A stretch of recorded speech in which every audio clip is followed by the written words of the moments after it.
Ah, Magandang gabi no sa ating lahat no mga kababayan. Magandang gabi sa inyo lahat mga kapatid no.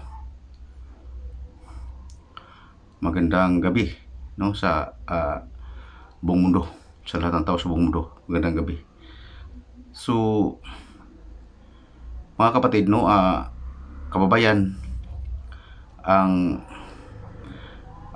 content ko ngayon ay yung tungkol po ito no sa matagal na po ito no, mga 4 na araw na po ito.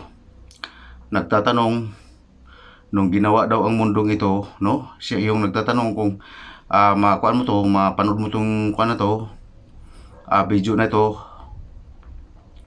Maraming salamat no sa nagtatanong nito no, kasi hindi ko sana to sasagutin, pero sinabi ng ama ang tanong na ito ay sa kanya importante kasi nagmula daw ito sa puso yung nagtatanong nito no.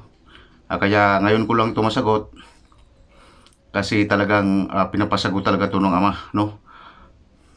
Yun po ang katotohanan no. Yung sinasabi mo no, yung dumaan ka sa aking page na sinasabi mo nung ginawa ang mundong ito kung nasaan ang Diyos Ama no. Ito po ang sagot nito sa sagot ko po sa iyo. Nasa pangatlong langit ang dakila nating Ama nung ginawa ang mundong ito. Kasama niya ang kanyang anak no, ang Mesiyas no, habang ginagawa ang mundong ito. So ganun po. Nasagot ko na po yung katanungan mo. Kung may magtanong man no, kung ano pang itatanong niyo, kung nagmula sa puso, sasagutin ko yan no. Kasi ang pagkaalam ko no, ito'y tanong na akuan lang no, yung basta tanong lang, basta-bastang tanong lang, hindi po pala no. Pasensya na po kayo. Kasi sinasabi ng ama, ang nagtatanong nito ay nagmula sa puso niya. So yun po ang sagot ko po sa tanong niyo no, na yung dumaan sa aking aking page, na kung nasaan ang ating dakilang ama nang ginawa ang mundong ito. Nasa pangatlong langit po siya, kasama po niya ang Mesiyas no.